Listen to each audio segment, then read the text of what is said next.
Bien, tengo unos minutos para hablar de esto, del tema del discurso de Macri. Luego vamos a hablar con el doctor Eira Bedián sobre los temas de la justicia argentina y cordobesa que han estado en el centro de la escena política en los últimos días o en las últimas semanas. Pero vamos a terminar, darle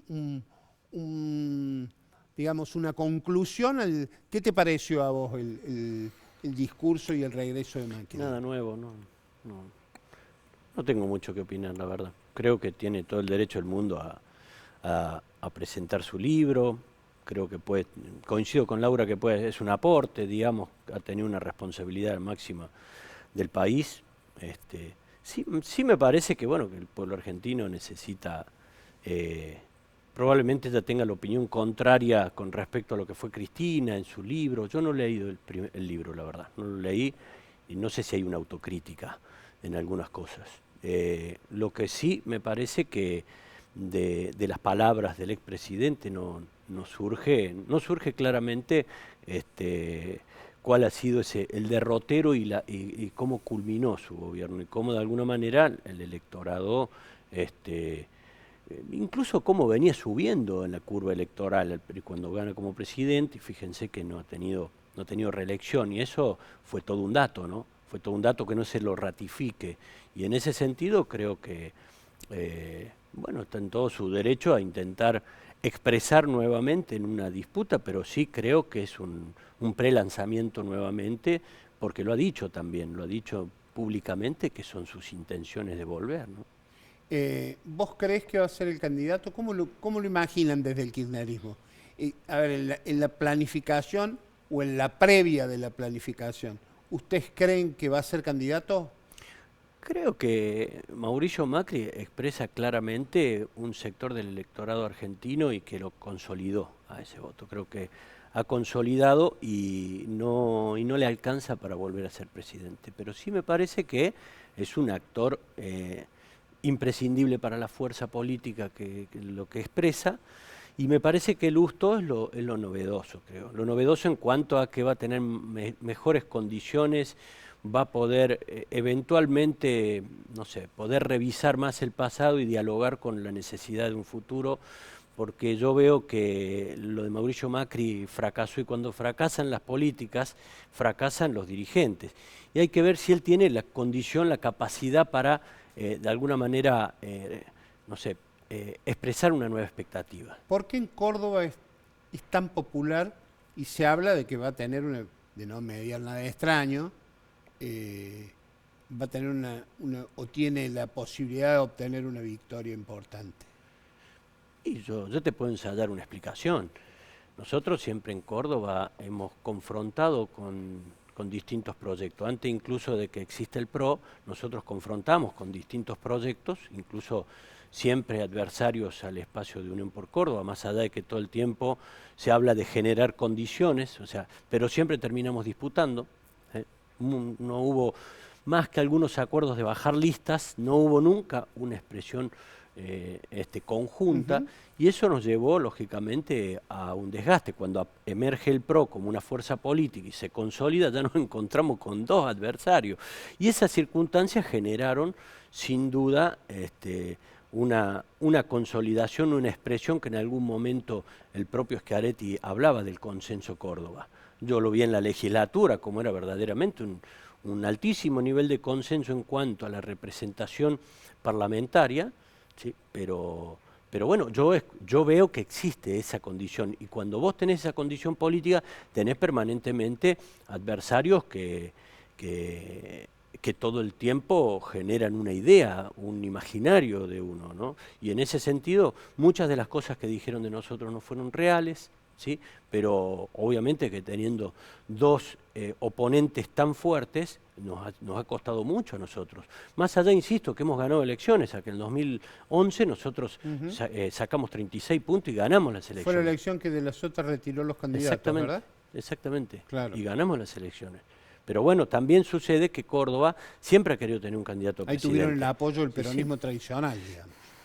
Sí, también, claro, ¿no? porque en realidad había que generar alguna arquitectura electoral que permita no confrontar, porque De la Sota también quería ser candidato a presidente. En ese momento él la ve frustrada. Yo le Ujú. recuerdo cuando había vuelto con Cristina, De la Sota acaba de morir Néstor Kirchner. Sí, Y claro. bueno, De la Sota después de esas circunstancias, después de esas elecciones, pasado eso, lanza el cordobesismo cuando él festeja su triunfo. Yo era gerente regional de ANSES y recuerdo que en esa oportunidad se empieza a plantear un conflicto con la caja y cabalgaron sobre ese conflicto con la caja durante muchísimos años, ¿no? Ujú. Y después fueron otros, sin duda. Pero yo creo que lo que lograron ellos como un éxito político es permanentemente arrojar las responsabilidades a un gobierno nacional, ¿sí? Que fue fuerte, y eso el electorado cordobés y el ciudadano le quedó marcado como fuego, que éramos responsables de todas las tragedias cordobesas, ¿no? Hacemos un breve paso no, no tan breve, digamos, por el Zoom. Lo vamos a recibir a Maximiliano Irabedian, fiscal federal de Córdoba, y después seguimos hablando de política y del futuro de Juntos por el Cambio con Laura. Hola Maximiliano Irabedian, ¿cómo estás? Un placer recibirte en este programa. Hola, gracias a vos por la invitación. Bueno, la justicia en las últimas semanas, tanto en lo nacional como en lo provincial, ha dado motivos importantes, se ha situado en el centro de la escena. En Córdoba, por ejemplo, el nombramiento del fiscal general de la provincia, tras una vacancia muy prolongada de 2 años, fue cubierta por el doctor Delgado, que es un hombre que viene del derecho privado, ¿no? Que no tiene nada que ver con la tradición de penalistas que normalmente ocupaban ese puesto. ¿Cómo ves vos la resolución del caso? Bueno, por un lado, está claro que el procedimiento de designación se está llevando adelante de acuerdo a lo que dice la Constitución y la ley. Es decir, que acá me parece que lo que se cuestiona no es la legalidad del procedimiento o la designación. Por lo que uno ve, el doctor Delgado reúne las condiciones constitucionales y legales para ocupar el cargo, y es un resorte del gobierno proponerlo y que se siga el procedimiento de aval de la legislatura. Creo sí que de los puntos que se critican a esa propuesta, esto ya como una opinión, lo ideal es que quien va a conducir el Ministerio Público Fiscal y va a fijar las políticas de persecución penal, en mi concepción, es que conozca la realidad de las fiscalías y que maneje la cuestión penal. Porque si bien el Ministerio Público también aborda otras áreas del derecho, más del 90% de las cuestiones que tienen que ver con la función de este órgano del Estado es la parte penal. Y esto se vincula con el requisito de idoneidad que se exige inclusive constitucionalmente para el desempeño de esa función. Él en sus palabras, en el momento que defendió su postulación, habló de que eso era un beneficio que no sea penalista, porque pensaba que digamos, está bien tener una visión más globalizada y más totalizadora de la situación de la justicia de Córdoba.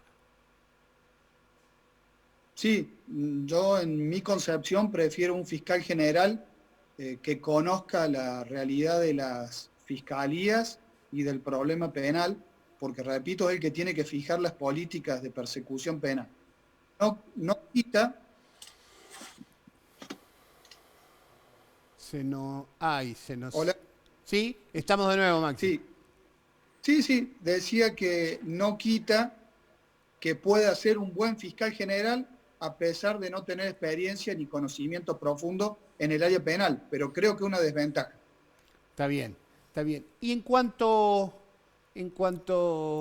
creo que coincide contigo acá el doctor Fresneda, que está sintiendo tus palabras. Pero te quiero preguntar sobre el nuevo ministro de Justicia de la Nación. También un hombre que vino de afuera, un hombre que con alguna digamos, con un estilo de un poquito altisonante, tal vez no sé si esa es la palabra adecuada, pero generó alguna polémica. Algunos de sus dichos provocaron algún tipo de reacción en el propio Congreso. ¿Cómo ves la llegada de Martín Soria allí? Es prematuro para analizarla, además no lo conozco ni sé de su trayectoria ni sus conocimientos y propuestas para el área de justicia, que es un área muy amplia porque va mucho más allá del sistema judicial. De todas formas, en general, en mi opinión, es importante que un ministro de Justicia pueda trabajar de manera coordinada y de manera mancomunada con los otros poderes del Estado, tanto con el judicial, el Ministerio Público y el Congreso de la Nación, para llevar adelante una determinada política criminal. Entonces, si a veces se advierte que hay cierta beligerancia o confrontación al inicio en el lenguaje, me cuesta imaginar que se puedan llevar adelante después de manera armónica el entendimiento que tiene que haber entre los poderes para las cuestiones de política criminal más importantes. De todas formas, ya son estilos de conducción, son personalidades que bueno, ya excede a lo que puede opinar uno desde la función judicial. Sí creo, repito, que es importante que haya armonía entre los poderes del Estado para llevar adelante las políticas criminales. ¿Qué pensás de la reforma judicial que quiere implementar el oficialismo? Con varios de los aspectos estoy de acuerdo y con otros no. Coincido en parte con el diagnóstico, en lo que tiene que ver con el mal funcionamiento de la justicia es una realidad, es una de las instituciones más desprestigiadas. Tenemos procedimientos lentos, procesos que duran años, y han ocurrido muchos episodios, tanto de corrupción en el ámbito judicial, como también de arbitrariedades que han sido públicas y notorias, que ameritan una reforma profunda. Eso por un lado. En cuanto hacia dónde debe ir la reforma, creo que sería muy importante implementar el Código Procesal Penal Federal, que es un sistema de modernización del proceso penal, para hacer más ágiles los procedimientos, más transparentes, para disminuir el margen de arbitrariedad, etc. Hay una ventaja.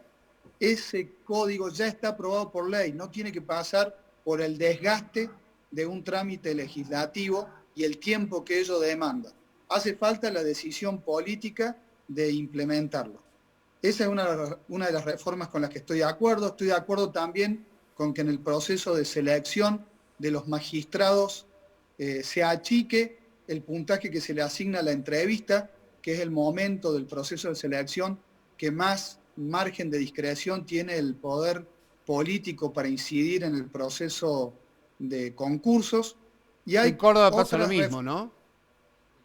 Sí, hay otros puntos de la reforma que no estoy de acuerdo. Por ejemplo, nombrar más jueces cuando implementar el sistema acusatorio requeriría menos jueces, es algo que no lo entiendo. Tampoco con la idea de ampliar la Corte Suprema, porque las experiencias históricas dicen que o demuestran que se ponen metas loables para hacerlo, el mejor funcionamiento del tribunal, etcétera, y terminan siendo muchas veces formas de lograr una injerencia mayor del poder ejecutivo, de los otros poderes en el judicial. Esto es mi opinión. Bien, Maximiliano Ayravedian, fiscal federal de Córdoba, te agradezco muchísimo el contacto con este programa, como siempre, ¿eh? Que tengas una buena semana. Igualmente, gracias por la invitación. Bueno, y nos vamos a un corte y ya volvemos con la política de las dos principales agrupaciones políticas del país.